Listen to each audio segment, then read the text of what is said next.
Finalement, c'est un contre avec l'ouverture vers Chapelle, avec Dubuc. Ils sont deux. Léon et toi sont deux. La frappe de Chapelle, trop écrasée. Mais c'est tout de même un corner. Elle est déviée. La touche Chapelle qui remet à son coéquipier. Anoto le centre. Dubuc qui parvient à dévier vers Léo Kata. C'est pas terminé. La frappe de Léo Kata. Beaucoup trop croqué. Senti pour donner la phase arrêtée. Centre tir très aérien mais qui passe un rien au-dessus. Début défendu par Julien Galland, mais il n'y en a que pour Henri dans ces 25 premières minutes. On tente de passer entre deux hommes. Par contre, le relais là, entre Chapelle et Dubois, c'était bien joué. Ça passe. Dubois qui va se retrouver seul face à Galland. La frappe et l'arrêt. Excellent arrêt de Julien Galland, il faut le signaler là, mais ça aurait dû être 0-1 pour Henri. Ça aurait été mérité là au vu de cette première mi-temps. Il n'en est rien. La touche vers Dubuc. Dubuc qui est bien resté là sur ses jambes malgré la charge pour moi fautive de Léonard. Le centre de Santi, Brosseret sur la latte. Oh mais quel centre brossé de Santi qui fait une très bonne rencontre d'ailleurs. Et là l'arrière central d'Henri qui était monté aux avant-postes pour l'occasion. Il était resté devant et ça aurait dû être 0-1 je le répète. Mais Henri va se mordre les doigts là, de louper autant d'occasions. C'est récupéré par Pirot. Pirot, c'est bien joué Lucas, il y a le relais là avec Colo, c'est bien là enfin un bon mouvement, enfin c'est construit côté bioulois, la frappe de Colo, beaucoup trop faible que pour inquiéter Bola, mais il aura fallu attendre 40 minutes avant de voir quelque chose de correct, quelque chose de convenable côté bioulois. Bonato qui gagne son duel, Dubois qui dévie vers Dubuc, à nouveau on remet à Dubois, c'est bien joué, là il emmène le ballon avec un petit peu de chance avec lui, Dubois, la sortie de Galland et enfin, ouais, ce n'est que justice là pour le coup. 0-1 pour Henri après 44 minutes de jeu, c'est mérité. Et c'est signé Justin Dubois après le relais un petit peu chanceux avec lui-même, là avec son épaule. Et il parvient à battre Julien Galland qui était pourtant sorti assez rapidement. Et on se dirige vers la mi-temps évidemment et le score est tout à fait logique, il pourrait d'ailleurs être même beaucoup plus lourd. On n'est pas sorti. Galland avec Colo. Colo qui appuie sur le champignon là, Colo. Le centre, Lucas qui est passé et finalement la frappe de Libois.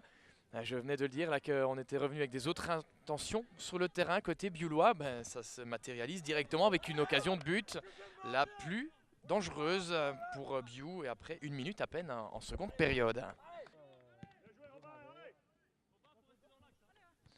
Ouais, la déviation de Léonard Esquilia au jeu de Chapelle, excellente sortie de Galland. Et il faut Verhoeven pour couvrir, mais qui se loupe et Chapelle, lui, se fait plaisir. Il ne se pose pas de questions, évidemment. Il la met et ça fait 0-2. Et c'est dommage, j'ai envie de dire pour Henri, qui est mal payé après ce bon début de seconde période. Mais c'est quand même logique au vu de cette rencontre. Ça fait 0-2 après à peine 6 minutes en seconde mi-temps. On y aura cru l'espace de 5 minutes côté bioulois. Pirot pour la phase arrêtée. Lucas, la tête plongeante. On joue depuis 15 minutes dans cette seconde période et Biou ne baisse pas les bras. Avec Grimont-Pré pour un de ses premiers ballons.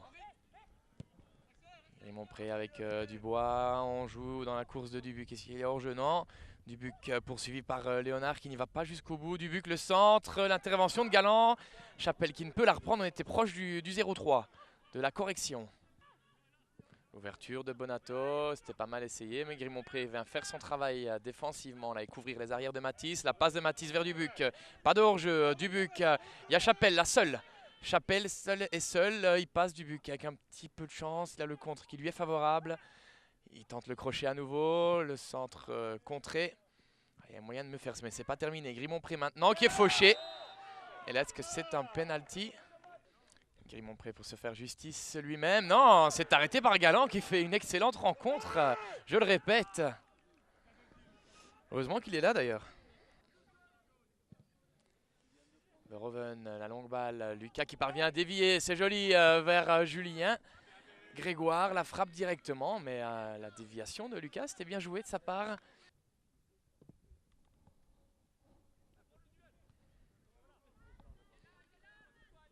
Il se gêne un petit peu là, les deux défenseurs bioulois. Dubuc qui part au but. Dubuc la frappe et voilà, la correction est bien là après une erreur défensive de Biou. Se sont pas compris les deux défenseurs et Dubuc se fait plaisir. 0-3 Après 33 minutes de jeu en seconde période, il reste un tout petit quart d'heure avec les arrêts de jeu. Le centre de Santi, il est bon ce centre, ça passe devant, Galant et finalement le retour de Léonard. Santi maintenant, côté droit, qui fait sauter vers Léo Cata. Ça arrive, on se trouve encore dans la défense biouloise. La frappe de Grimont-Pré, cette fois ça y est, il la marque après avoir raté son penalty. Et le salto qui va avec là. 0-4 et il reste 5 minutes et il va falloir vraiment mordre sur sa chic là, pour terminer cette rencontre côté bioulois. Tandis que c'est le festival des Mosans. Dégagement de Narcisse et l'arbitre qui met fin aux souffrances biouloises. Victoire ici dans ce derby d'Anhé. 0-4.